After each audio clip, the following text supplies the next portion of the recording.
সম্প্রতি আয়ারল্যান্ডের প্রধানমন্ত্রী ডোনাল্ড ট্রাম্পের সাথে সাক্ষাৎ করেছেন, মানে এরপর তারা স্বাভাবিকভাবে এটা প্রেস কনফারেন্সে আসে এবং সেখানে সাংবাদিক জানতে চায় যে ইরান পরিস্থিতি, ইরানের সাথে যুদ্ধ চলছে, এই নিয়ে আপনি কি বলবেন ডোনাল্ড ট্রাম্প। তখন ডোনাল্ড ট্রাম্প স্বাভাবিকভাবে তিনি বলেন যে আমরা এই যুদ্ধ বেশ ভালোভাবেই করতেছি, বেশ ভালোই চলছে।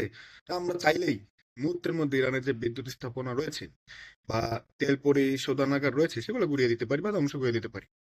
এরকমটা তিনি বলেছেন। আসলে কি তিনি পারেন? পারেন না। কারণ কি জানেন? কারণ ইরানের বিদ্যুৎ স্থাপনা বা তেল রিফাইনারি যেসব স্থাপনা রয়েছে এগুলো যদি আমেরিকা ভুলেও আঘাত করে, তাহলে ইরান তো আগেই বলে দিয়েছে যে মধ্যপ্রাচ্য তাহলে অন্ধকার হয়ে যাবে। মধ্যপ্রাচ্যের অন্যান্য যেসব দেশে আপনার তেল পরিশোধনাগার রয়েছে বা বিদ্যুৎ স্থাপনা রয়েছে, ইরান সেখানে আমরা চালাবো। তো বুঝতেই পারছেন। এর ফলে ট্রাম্পের এগুলো জাস্ট মুখের বলে, এটা এখন সবাই যে বুঝে গিয়েছে যে ট্রাম্প এগুলো করতে পারে। ঠিক আছে? কারণ ইরানকে কিন্তু আপনি ওই মানে কি বলে আপনার ভেনেজুয়েলা বলা হবে। ঠিক আছে? ইরান কিন্তু ভেনেজুয়েলা না, বা ইরান আপনার সৌদি আরবও না। যে পাপেট হিসেবে থাকবে। ঠিক আছে? অন্যান্য মুসলমানদের যেমন আমেরিকার পাপেট হিসেবে থাকে। নিজেদের খুব সাচ্চা মুসলমান জাতি তারা দাবি করে। কিন্তু আনফরচুনেটলি আমেরিকার পাপেট হিসেবেই থাকে।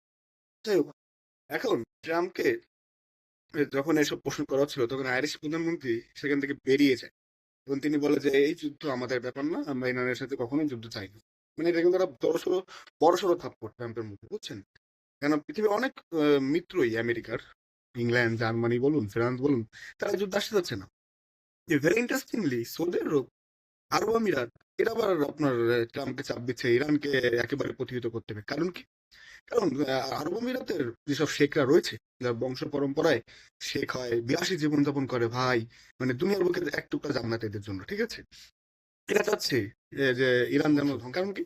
কারণ ইরান যদি ধ্বংস না হয় সেক্ষেত্রে আরব আমিরাতের যে আপনার পরিবারীয় রাজতন্ত্র সেটা হুমকির মুখে পড়লেও করতে পারে। ঠিক আছে?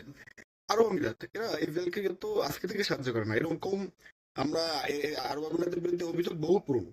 সুদানে জাস্ট তেল আর খনিজ সম্পদের জন্য এই আপনার রিসেন্ট ইয়ার্সে মানে ৫-৬ মাস আগে যে ম্যাসাকার করেছে সুদানের বিভিন্ন আর্মি বা ওখানকার যারা বিদ্রোহ গোষ্ঠী রয়েছে তাদের ইন্ধন দাতা কিন্তু আপনার এই আরব আমিরাতের প্রশাসকরা বা শাসকরা। So, আরব আমিরাতের বিরুদ্ধে এই কমপ্লেন বহুত পুরনো এবং আরব আমিরাতে আপনার ব্যবসায়িক নামে যা যা হয় এটা ওয়েস্টার্ন ওয়ার্ল্ডে হয়। ঠিক আছে? এমন কোনো অপকর্ম, এমন কোনো কিছু খারাপ কাজ না হয় আরব আমিরাতে, টু বি অনেস্ট বলতে গেলে এরা টাকার কাছে সব করতে পারে। নায়ান ফ্যামিলি তো জানেনই, মুখে খুব সাচ্চা মুসলমান দাবি করে নিজেদের, বাট তলে তলে ভাই মানে বুঝেনি তো বংশ পরম্পরা পাচ্ছে, তার কোনো যোগ্যতা নেই। জন্ম হয়েছে রাজ ফ্যামিলিতে, এর জন্য সে রাজা ছেলে রাজা। ঠিক আছে?